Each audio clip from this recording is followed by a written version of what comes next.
Eccoci qua insieme. Allora, Assunta Motta, entriamo un po' nello specifico dei schema missioni, cioè degli stanziamenti in capo a determinate voci che sono strategiche. La prima che qua vedo è la digitalizzazione della salute. Sì. Allora, la prima missione prevede che ci siano dei finanziamenti per la digitalizzazione nell'ambito della sanità. Ora, la pandemia ha messo in crisi forte il sistema sanitario che ha dimostrato tutte le sue debolezze, tutte le sue carenze. In un momento in cui era necessario avere una sanità forte, una sanità che rispondesse ai bisogni di assistenza. In realtà questo non è successo, ci siamo resi conto che il sistema sanitario già vacillava in maniera abbastanza evidente e con la pandemia c'è stato proprio un emergere di situazioni di gravi difficoltà, non in maniera omogenea in tutto il territorio nazionale. Le difficoltà sono emerse in maniera abbastanza disomogenea, ma complessivamente ci si è resi conto che gli investimenti fatti negli ultimi 10 anni nell'ambito della sanità non sono stati rispondenti ai bisogni.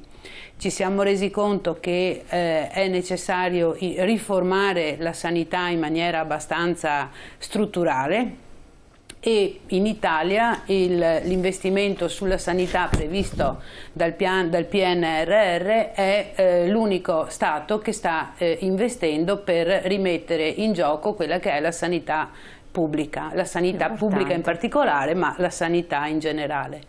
E la digitalizzazione che si diceva è un primo passo per poter avviare una riorganizzazione proprio nell'ambito della sanità anche attraverso la rete informatica e quindi con l'utilizzo della telemedicina, del telereferto e quindi proprio per cablare quello che è tutto l'impianto della sanità nell'ambito del territorio nazionale. Sempre rimanendo un po' nell'ambito della sanità con le missioni, purché naturalmente l'auspicio è, immagino anche da parte degli anziani, di rendere tutto più in rete, in modo che i referti non sia necessario portarli fisicamente da una parte all'altra, ma siano delle banche dati accessibili, ma non si renda più complicata la vita al cittadino, perché abbiamo avuto tanti di quei reclami. L'obiettivo è proprio andare incontro ai bisogni dei cittadini, soprattutto delle persone più fragili, delle persone più vulnerabili e di coloro che hanno difficoltà nello spostamento da una struttura ad un'altra.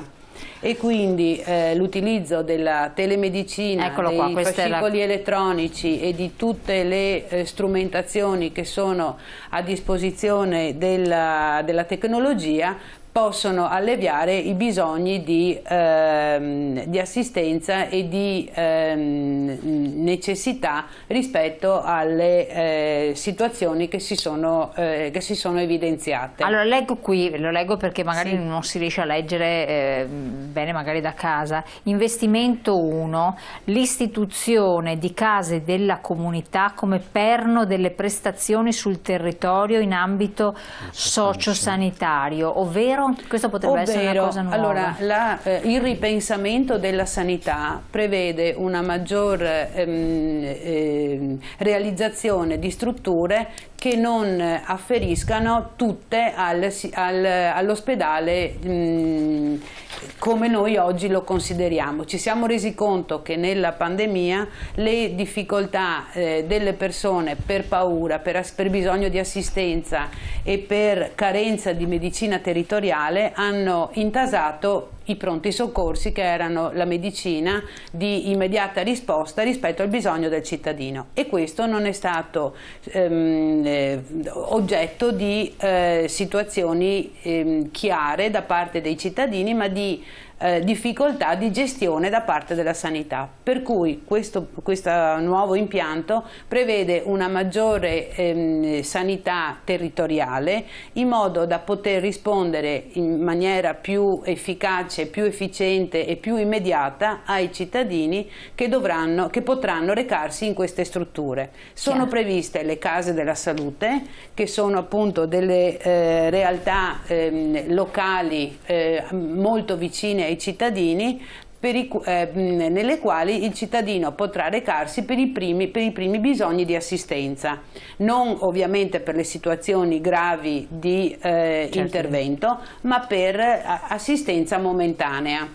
Qui dice l'investimento 2, procedo abbastanza perché ce ne sono. La casa come primo luogo di cura e l'assistenza domiciliare al fine di migliorare le prestazioni offerte in particolare alle persone vulnerabili e disabili, anche attraverso il ricorso a nuove tecnologie.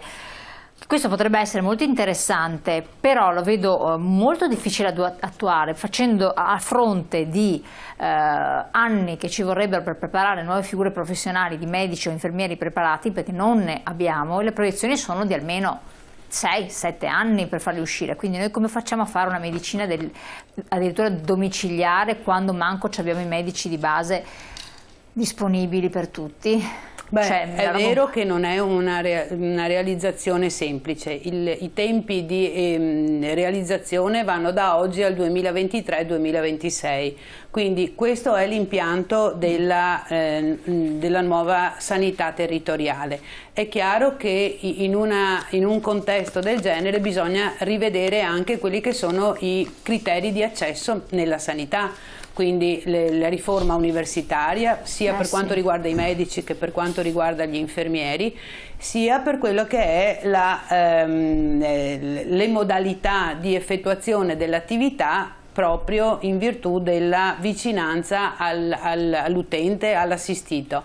Quindi l'assistenza domiciliare dovrebbe essere sviluppata in maniera molto tempestiva e in modo che il cittadino non abbia necessità di ricovero, ma possa avere un'assistenza domiciliare controllata e reale e seria. Oggi purtroppo non è così. Non è così, ci siamo resi conto di quelle che sono le difficoltà. Leggo dei messaggi un attimo solo che sono arrivati, che sennò allora leggiamo l'ultimo messaggio arrivato, poi quello precedente che non ho fatto in tempo. Allora, il buon Draghi, uomo del sistema bancario, sa cosa si deve fare per rilanciare un'economia. Diamogli fiducia e vedrete che ne usciremo bene. Il messaggio precedente che era arrivato invece, vediamolo qua. Come dite, tutti stanno pagando lo scotto della pandemia, ma scusate, credo che gli anziani e come loro tutti i dipendenti pubblici sono stati tutelati. Io penserei di più alle aziende, e qui forse qualcuno che è in cassa integrazione rischia di perdere il posto di lavoro.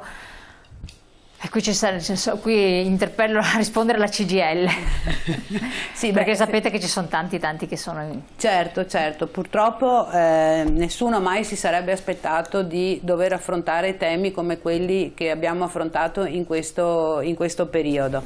È chiaro che il momento è un momento difficile, un momento che non abbiamo avuto modo di affrontarlo in maniera tanto dettagliata, non solo noi in Italia ma un po' in tutto il contesto mondiale, per cui è vero, i problemi che sono stati rappresentati hanno visto tutele diverse e agevolazioni diverse rispetto alle categorie di appartenenza.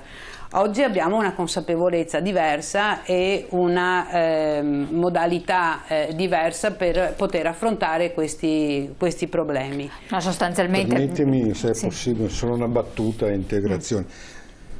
Cioè, gli anziani sono quelli che sono stati più tutelati. Insomma, le persone anziane sono quelle che hanno pagato in maniera drammatica. In termini di salute, sì. In termini di salute, in termini di assistenza, in termini di difficoltà e di vicinanza rispetto alle problematiche. Ma io credo che il riferimento al messaggio sia relativo al fatto che purtroppo ci sono tantissime categorie di lavoratori che non hanno potuto lavorare, che non hanno chiuso l'attività e che adesso hanno il timore di perdere il posto di lavoro e sono in cassa integrazione. Ci sono arrivate tantissime mail che lamentano hanno questa paura enorme per cui rischiano il posto di lavoro, soprattutto di grandi aziende. E quindi credo che l'appello sia sostanzialmente a livelli economici molto pragmatico, immagino.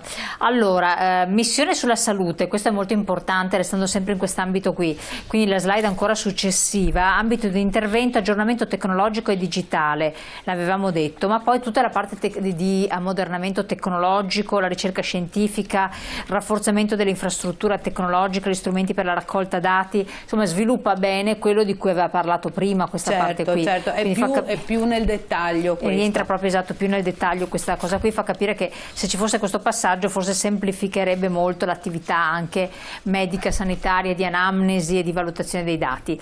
Allora, dobbiamo andare in pubblicità. L'altra di cui dovremo parlare sarà le infrastrutture sociali, famiglie, comunità e terzo settore, quindi è la missione 5 sulla coesione sociale. Sì, certo. Allora, ne abbiamo accennato, andiamo in pubblicità rapidissimi, poi torniamo insieme.